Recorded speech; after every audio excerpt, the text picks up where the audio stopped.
अस्सलामुअलैकुम, मैं हूं हसनैन, आप देख रहे हैं नया पाकिस्तान। इस वक्त मैं लाहौर PP 167 के मरकजी ऑफिस में मौजूद हूँ। चौधरी मकबूल गुजर साहब मेरे साथ मौजूद हैं, जिन पे ये पाबंदी लगी थी, ये पंजाब में दाखिल नहीं हो सकते, लेकिन आज ये इस जश्न में दाखिल हो गए हैं।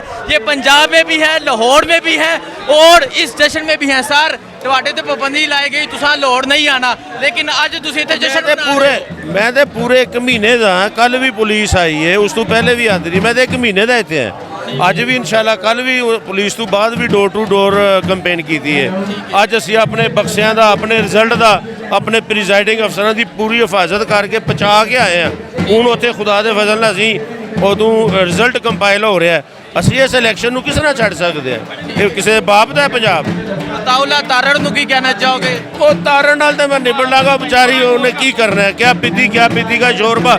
ਉਹ ਕਦੀ ਬੀਡੀ ਮੈਂਬਰ ਨਹੀਂ ਇਲੈਕਸ਼ਨ ਜਿੱਤਿਆ ਆਪਣੀ ਹਾਫਜ਼ਾਬਾਦ ਤੋਂ। ਤਾਰੜ ਦਾ ਮਾਮਲਾ ਹੀ ਕੋਈ ਨਹੀਂ। ਉਹਦੇ ਤਾਰੜ ਦੇ ਜਿਹੜੇ ਬੜੇ ਨੇ ਉਹ ਸਾਡੇ ਬੱਬਰ ਸ਼ੇਰ ਖਾਲਦ ਗੁਜਰ ਨਾਲ ਇਲੈਕਸ਼ਨ ਲੜਦੇ ਨੇ। ਇਹ ਕੌਣ ਹੈ? ਇਹਦੇ ਨਾਲ ਸਾਡਾ ਮੁਕਾਬਲਾ ਹੀ ਨਹੀਂ ਹੈ। ਲੇਕਿਨ ਗੁਜਰ ਸਾਹਿਬ ਮੈਨੂੰ ਇਹ ਦੱਸੋ, ਮੈਦਾਨ ਤੁਸੀਂ ਮਾਰ ਲਿਆ ਵੇ, ਇਨਸ਼ਾਅੱਲਾ ਜਸ਼ਨ ਤੁਸੀਂ ਵੇਖ ਰਹੇ ਹੋ, ਕੀ ਕਹਿਣਾ ਚਾਹੋਗੇ? ਬਸ ਮੈਂ ਆਪਣੇ ਦੋਸਤਾਂ ਨੂੰ, PTI ਦੇ ਵਰਕਰਾਂ ਨੂੰ, PTI ਦੇ ਚਾਹਣ ਵਾਲਿਆਂ ਨੂੰ, ਇਮਰਾਨ ਖਾਨ ਦੇ ਜਿਆਲਿਆਂ ਨੂੰ ਕਿ ਜ਼ਰਾ ਅੱਲਾ ਦਾ ਸ਼ੁਕਰ ਅਦਾ ਕਰਨ ਤੇ ਹੌਸਲੇ ਨਾਲ ਇਸ ਖੁਸ਼ੀ ਨੂੰ ਮਨਾਉਣ। मैं नहीं चाहता कि असी किसी नाल कोई ज़्यादती, कोई बदतमीजी या कोई ऐसा साडा रवैया है जिसकी वजह करके किसी को अल्लाह का खास करम है कि असी जित गए। की कहना चाहोगे वो जेड़ा हमजा शहबाज वजीर आला बनते सन, वो ते 16-17 सीटां जित चले आ। वो ते बेचारे अगले 2 घंटे तो बाद फारग ने।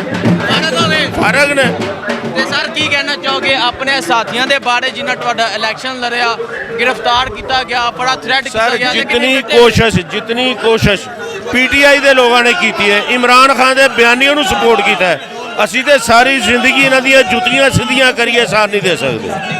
ਗੁਜਰ ਸਾਹਿਬ ਮੈਨੂੰ ਇਹ ਦੱਸ ਦਿਓ, ਆਖਰ ਚ ਤੁਸੀਂ ਪੰਜਾਬ ਦੇ ਰਹਿਣ ਵਾਲੇ, ਸਿਆਲਕੋਟ ਤੋਂ MLA, ਤੇ ਕੀ ਵਜ੍ਹਾ ਵੇ ਪੰਜਾਬ ਵਿੱਚ ਨਹੀਂ ਆਣਾ? ਵਜ੍ਹਾ ਕੀ ਸੀ ਪਾਬੰਦੀਆਂ ਲਾਉਣ ਦੀ? ਅਲੀ ਮੀਨ ਗੰਡਾਪੁਰ ਸ਼ੁਕਰ ਹੈ ਨਹੀਂ ਆਇਆ, ਵਰਨਾ ਬਿਲਕੁਲ ਹੀ ਸਵਾਇਆ ਹੋ ਜਾਂਦਾ ਹੈ। ਤੇ ਮੈਂ ਸਾਜੇ ਅੱਲਾ ਦੇ ਫਜ਼ਲ ਨਾਲ ਇਹਨਾਂ ਦਾ ਇਲਾਜ ਹੋ ਗਿਆ। ਅਜੇ ਸ਼ੁਕਰ ਹੈ ਅਲੀ ਮੀਨ ਨਹੀਂ ਆਇਆ ਔਰ ਉਹਨੂੰ ਖਾਨ ਸਾਹਿਬ ਨੇ ਮਨਾ ਕੀਤਾ। ਅਗਲੇ ਜਨਰਲ ਇਲੈਕਸ਼ਨ ਤੁਸੀਂ ਵੇਖੋਗੇ ਨਜ਼ਰ ਹੀ ਨਹੀਂ ਆਣਗੇ ਇਨਸ਼ਾਅੱਲਾ। ਕੀ ਕਹਿਣਾ ਚਾਹੋਗੇ ਜਿਹੜੇ ਕਹਿੰਦੇ ਸਨ ਗੁੱਜਰ ਲਾਹੌਰ ਨਹੀਂ ਆਏਗਾ? मैं ਤੁਹਾਡੇ सामने खड़ा हुआ, उन्होंने समझ। गुजर साहब लाहौर में मौजूद है, यहाँ जश्न हो रहा है और यहाँ कारकुनों का आप जज्बा देख रहे हैं। कारकुनान बहुत खुश हैं।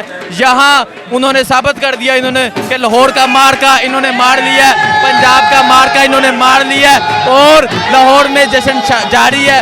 बहुत खुश है कारकुनान। आगे चलते हैं, मजीद करते हैं बात। मुझे दीजिए इजाज़त, अल्लाह हाफिज़।